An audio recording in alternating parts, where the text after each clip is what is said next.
Olá, meus queridos alunos do curso de Direito e meus amigos. Eu passo aqui para, de uma forma breve, brevíssima ou sumaríssima, como eu gosto de falar, fazer considerações a respeito da extinção do contrato de trabalho por justa causa.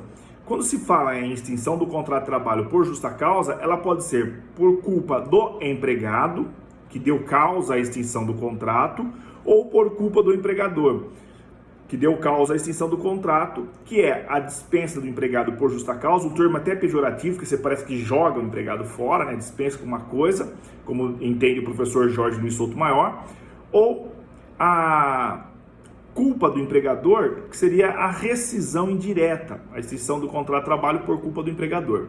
Quando se cogita em extinção do contrato por culpa das partes, e aqui eu vou focar na culpa do empregado, na justa causa, que é objeto de questionamento ontem, em aula por videoconferência, nós temos que levar em consideração algumas questões, porque quando se fala em culpa do empregado para a extinção do contrato, eu estou falando na penalidade máxima.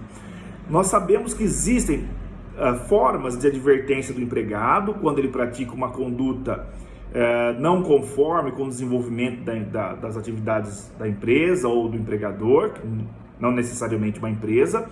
A advertência, existe a suspensão do contrato de trabalho como punição, e a punição máxima, a extinção por justa causa do empregado não recebe alguns direitos, a exemplo, não tem o levantamento do fundo de garantia por tempo de serviço, não tem a multa de 40%, não recebe o seguro-desemprego, então é uma forma de punição ao trabalhador.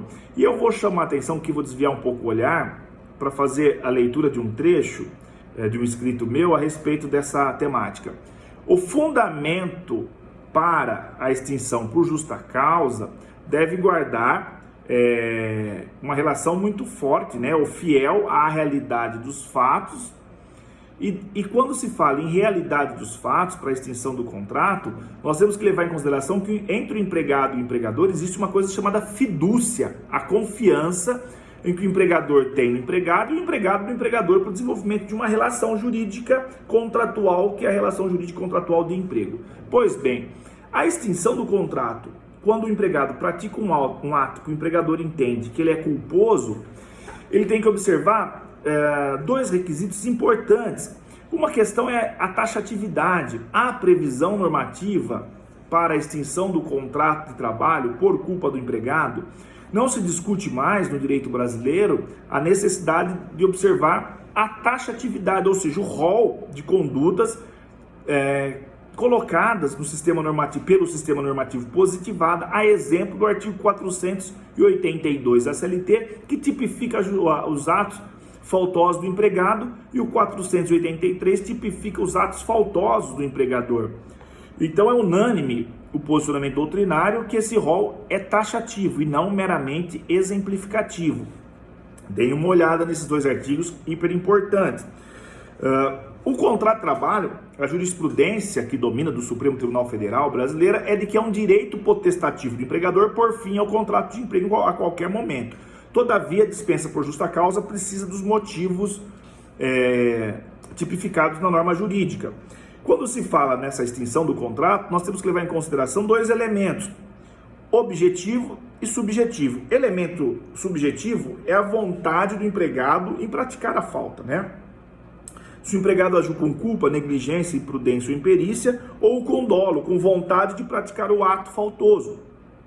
Se ele teve a intenção de praticar o ato faltoso.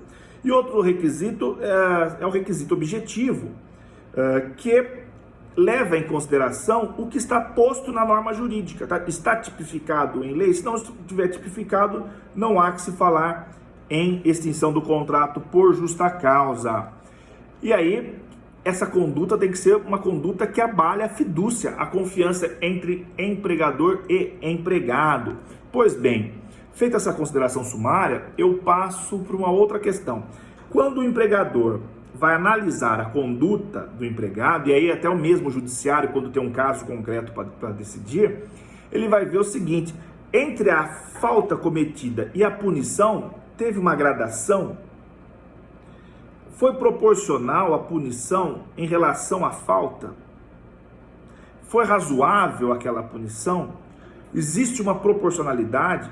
Porque nós temos o princípio da continuidade da relação de emprego para a estabilidade social e proteção do empregado. Nós sabemos que é um senso da sociedade, é uma vontade da sociedade de que todas as pessoas estejam trabalhando, porque quanto mais pessoas trabalhando, é melhor a estabilidade social, é melhor a circulação da riqueza ou do dinheiro, ou menor o número de pobreza, de pessoas pobres. Então, existe o princípio de proteção ao trabalhador. Em virtude disso, presume-se que as dispensas são feitas ou as extinções de contrato sem culpa do empregado, sendo exceção a culpa do empregado. Então, a questão da proporcionalidade e a análise que deve ser feita, a análise do caso em concreto, a intenção do sujeito. Além da intenção, ele compreendia a gravidade daquela prática. É exemplo, quando se apura a falta praticada por uma pessoa, exemplo, no campo, que talvez ele utilize uma expressão, tenha um comportamento um pouco mais rústico, do comportamento de um cidadão que trabalha em um escritório, no atendimento ao público. Então, em tese, na análise de uma conduta faltosa, a exemplo de uma discussão no ambiente de trabalho, analisa-se o caso em concreto, né? A intenção do sujeito, a compreensão dele do contexto da falta. Então, são vários elementos que deve ser levado em consideração quando nós apreciamos a figura da culpa do empregado para a extinção do contrato de emprego. Por isso, por conta disso, nós temos outras questões, que é, a exemplo, a imediatidade. Quando o empregador tomou conhecimento do fato, que ele entende faltoso, ele de imediato, ele aplicou a punição, ela tem que ser imediata, senão configura o perdão tácito. Existem várias obras, várias doutrinas de direito, ou vários escritos de direito que vão abordar a figura da justa causa, né? Eu separei aqui alguns trechos para poder fazer essa abordagem da justa causa, sob pena de configurar o perdão, o tácito, se não for imediato. Além disso, o empregador tem que deixar de forma inequívoca o comunicado da justa causa ao empregado. Ele comunicou por escrito a dispensa por justa causa, sob pena de presumir que a extinção do contrato foi sem culpa do empregado. Então são elementos importantes que eu fiz aqui de uma forma bem sumária, uma análise da extinção do contrato por justa causa. Não é qualquer conduta, ou às vezes a conduta praticada por um empregado, ela é interpretada de uma forma, dependendo das circunstâncias do trabalho, e é praticada por um outro, com circunstâncias diferentes, mas uma conduta às vezes semelhante, é tida como um ato faltoso para a extinção do contrato por justa causa, tendo em vista a capacidade de conhecimento da pessoa a respeito do tema, que é a análise do caso em concreto. A última palavra, devo dizer aqui, é do judiciário. Quando o empregador ele entende que deve extinguir o contrato de trabalho por culpa do empregado em justa causa e não paga os seus direitos, o trabalhador ele pode se conformar com essa extinção, com essa modalidade de extinção e não questionar. Ou ele pode questionar isso judicialmente. Leva ao judiciário a sua pretensão através de uma petição inicial. O judiciário recepciona, abre o contraditório. A parte contrária pode ou não fazer defesa. Fazendo a defesa, se não tiver composição, é feita a instrução, se for o caso, se for necessário, a instrução processual, a dilação probatória com ouvida das partes, testemunhas, análise de documentos e a sentença. E ao juiz caberá o julgamento.